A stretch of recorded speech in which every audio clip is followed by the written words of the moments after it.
What's up, guys? So I'm going to be talking about natural rights and what the problem is with natural rights. So first, I want to start off by explaining why natural rights, or why I think natural rights are even important for us to talk about in the first place, right? So this part might be a little bit boring, but I promise it's going to be quick and ultimately worth it. All right, so just have a little bit of faith in me, and it's all going to pan out. I promise. All right. So in Western liberal tradition, well, let me clarify what I mean by liberal first. When I say Western liberal tradition, I'm not talking about liberals in the liberal Democrat sense that we know them as here in the U.S. and modernly in the West. When I say liberal, I'm referring to liberalism, which is basically the philosophy that modern Western thought is based on, right? It's a philosophy that places great importance on life, on liberty, and on property, on democracy, and then on capitalism as well, right? As I was saying, in Western liberal tradition, especially here in the US, our country's philosophies are largely based on ideas formulated on the basis of natural rights. Okay, our philosophies are based on liberalism, and liberalism is largely based on these natural rights. Okay, for example, I'm sure most of you have already heard of him, John Locke, right? He's largely considered the originator of liberal thought, and John Locke's ideas were essentially that every human has natural rights to life, liberty, and property. He said that the government should not be able to stop you from getting or pursuing those rights, right? And he even went a step further and said that the government should be able to protect those rights for you. And he's a great inspiration to modern liberal philosophy, including the formulation of things like the American Constitution and the framework for which the United States was built on. He was a great inspiration for the American Revolution to begin with. And then American systems and all that are heavily influenced by liberal thought and by John Locke as a thinker, right? The point that I'm trying to make here is that our entire political system is foundationally and fundamentally built on concepts of natural rights. With that in mind, I do think it is important for us to ask ourselves if this is a strong foundation for our entire society to be built on, right? So here's the breakdown. Natural rights are bullshit. That's a wrap. I know. All right, I've got more to say than that, although I'm not sure if I'm going to be saying much more than that really as this goes on. But here's the problem with natural rights. First and foremost, almost everyone who uses natural rights to defend their ideology, including John Locke, is basing this concept on some fictional understanding of humanity. So the idea of natural rights is basically when an individual exists in seclusion and separate from society, right? These are the rights that individual has within nature, that secluded individual before entering society. The problem is that this is not a real conception of humanity, right? This is a fictional understanding of humanity. It's a fictional, it's an imagined reality of how humanity exists. Humans have never existed in seclusion, and they've never existed separate from the social contract, right? So trying to base your concept of natural rights on this framework it's just a figment of imagination. A large reason I think that that natural rights were very big back during the Enlightenment period in Europe is because humans did believe that there was like a primitive version of humanity that did exist in seclusion. The problem is that anthropologists have found strong evidence and are essentially in agreement that that's not reality, and that's not something that not a way in which humans have ever existed.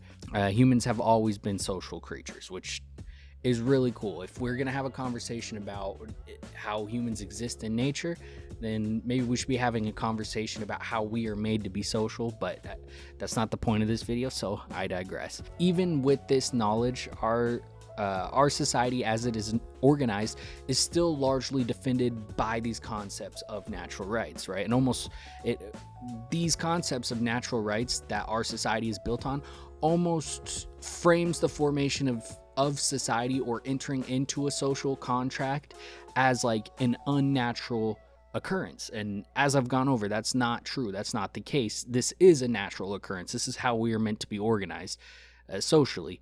But framing it as such is it's almost like you have to build society to reflect this idealized version of humanity instead of just building society to produce the best outcomes for humanity and to be conducive for a social relationship between humans. But for the sake of argument and because I like the party, let's pretend that humans did at some point exist in seclusion, right? Let's pretend that actually is a real thing. Well, even if we did exist in seclusion once that person, that individual that's secluded, or that human that's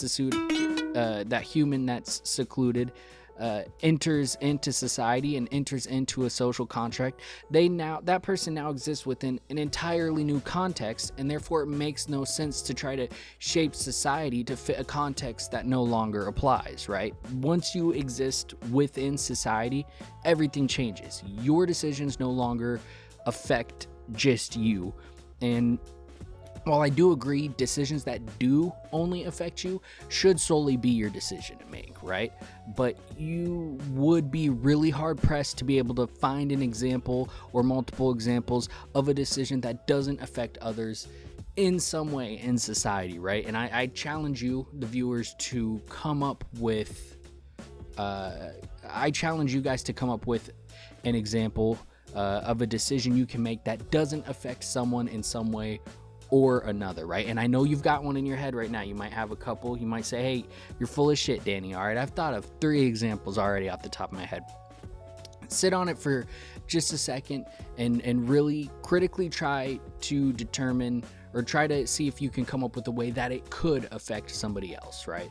Yeah, but I digress, right? So there's still no reason for us to even be having this conversation because humans never existed in that context to begin with, and even if they did, it wouldn't make sense to base your society on that framework anyway, because that context no longer exists once you start a society or enter into the social contract. So I think we can all agree that many of the rights that came from these concepts of natural rights and the revolutionary transition to liberalism, like life and liberty, they're pretty cool. These are good rights, right? The concept of liberty often covering things such as speech, religion, and assembly, all of which are very noble progressions and ultimately, good things.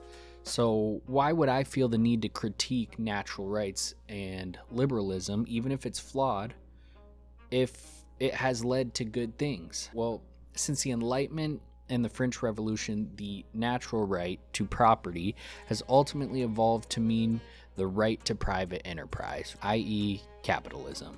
Liberalism, which began on unrealistic, idealized conceptions, but ultimately had noble and agreeable goals, has found itself linked to capitalism, inseparable from capitalism.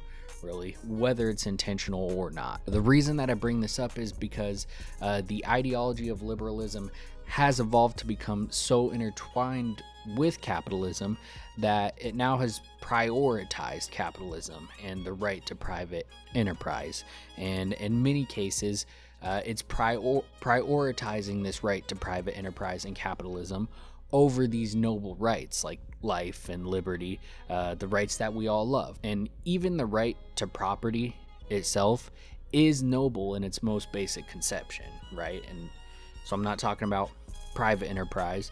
I'm talking about having the right to property like owning a home, owning a car, a toothbrush, your PS5, Xbox go to hell. I'm just kidding, of course. I'm a grown man. I don't care about the console wars anymore. Besides, I think crossplay really killed off console wars actually, which honestly might be a pretty cool video to make, and I might do that in the future. Let me know in the comments if that's something that you guys would like in the future. Now that I'm done being a grown man, I'm talking about console wars.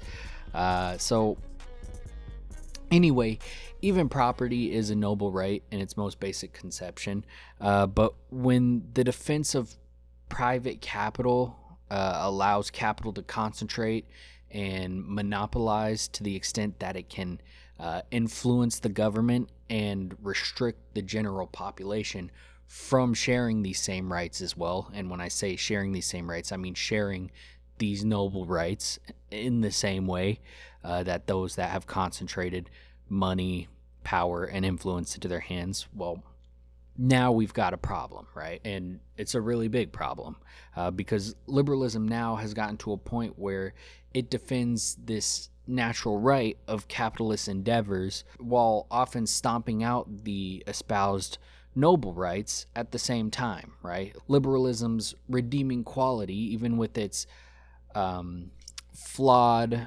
foundational basis, are these noble rights. For example, we have the right to assembly here in the U.S. Well, how many peaceful protests have you seen become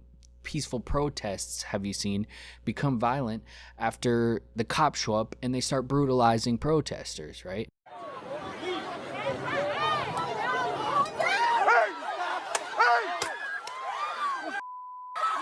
You're not doing anything, you. What the doing?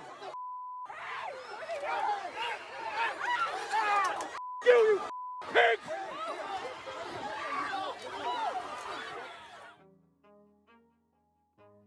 Or what about the right to habeas corpus? I know we haven't mentioned this. I'll put a graphic up that explains it. But basically, habeas corpus is the right, innocent until proven guilty, basically. If the government wants to arrest you and put you in jail, you have the right to make the government prove that you are guilty of the crimes that they are accusing you of. Well, the right to habeas corpus doesn't exist if cops can kill without repercussion, right? Or if cops can kill with very minimal repercussion. Now you no longer have the right to habeas corpus. You no longer have the right to trial, right? And in front of your peers, as promised in the Constitution. Free speech. We have free speech, right? And the U.S. historically, we have done an incredible job with free speech in comparison to a lot of other countries. That's something I think that we do really, really well here. Well, do we, though, actually have free speech if elected representatives can be expelled for protesting racism or college students being expelled for speaking out against our government's actions or maybe their involvement overseas, right? So you see the ways that these espoused values of liberalism, these noble rights that we're supposed to be getting from natural rights, you can see how they do become oppressed and how they can be stomped out in many cases violently. And yet large corporations can get away with things like price gouging, stagnating wages, not paying benefits, or capping the hours their employees work just under full time so they don't have to give their employees benefits, spending a ton of money on union busting, right? So people can't act collectively to try to demand these things from the companies. And all of these efforts are happening in many cases when these companies are recording record-breaking profits. It's not like they're going to be dying if they provide these things for their workers, and yet they don't, and they're allowed to. They get rid of it. And in a lot of cases, if you try to protest that or you try to strike, a lot of times it will be met in ways where the law tries to protect the companies and not the workers. All right, so what do? We can't just throw out our entire ideological basis that our government is built on, right? I mean, we can't just throw out our government, right? That's not what I'm suggesting. There is a philosophical basis that I found that even though it has its own flaws, I think it's a much more effective approach to organizing society, or for having a vision to organize society. And this is John Rawls' veil of ignorance. Some of you may have heard of it before. I know it kind of sounds like a really sick piece of headgear that you can get in Elden Ring. Honestly, maybe that's the main reason that I like it. I don't know. So basically, the veil of ignorance, as explained by Rawls, is that when building a society, you should shape it as if you have no idea where you're going to be placed within the society, right? So if you had no idea where in the society you would end up, most people would likely make things a little bit more egalitarian and allow for more opportunity for more people, more social mobility, right? Not only that, but they would also include the noble rights that we spoke about that at times can get liberalism turns its back on, right? So your noble rights of life and liberty, including speech, assembly, religion, and the like. If you don't know where you're going to end up in the society, you're going to want to guarantee those rights. The main flaws that I have found with this philosophy so far is that it's impossible to be truly ignorant, right? We all already have our ideas, our experiences constructed from our environment and constructed from the material conditions of our society. With that being said, I do still think it's a good framework for you to try to keep that in mind and envision yourself, or imagine that you don't know where you would be placed in society. Number two, it's not very specific, and it is relatively individualistic in its vision for society. I mean, kind of, because the vision, you're doing unto yourself, or you're doing unto others what you would want done to yourself, right, in this situation. So it's not entirely individualistic, but at its core, it is asking you to think individually. But you're being asked to think individually in a way that will apply to society broadly as well. So that's kind of a issue I've seen.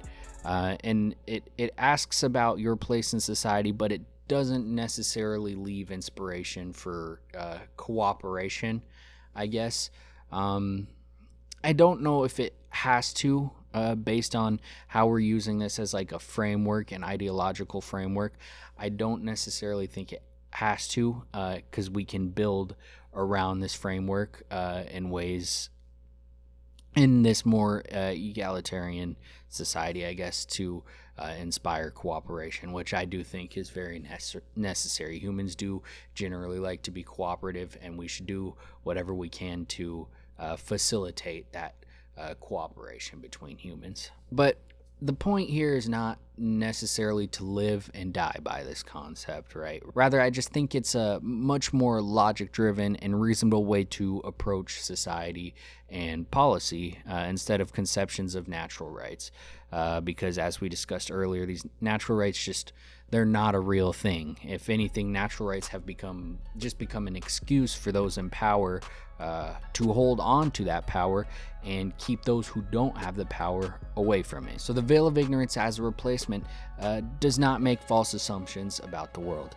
It's simply a value system that relies on one's own reasonable approximations of how society should be ordered, often leading to more egalitarian and human outcomes. I hope that all made sense. I'm relatively new to this, you guys, and I do plan to keep these videos coming. So please, if you have feedback, positive or negative, don't hesitate to put it in the comments, right? It will help me out so much to make sure that I can create videos that people will enjoy. I'll try to reply to everyone's feedback, good or bad, or even suggestions for like videos and stuff like that, to try so we can build an interactive community that leads to the best possible content that we can do, right? Also, if you think of more critiques of the veil of ignorance, don't be afraid to throw that in the comments either. Let me know what you think and what issues you have or reasons you might think natural rights are better than the veil of ignorance. But anyway, thanks for watching, and if you enjoyed the video, don't forget to give it a like. It'll help me out a ton. I'll see you guys in the next one.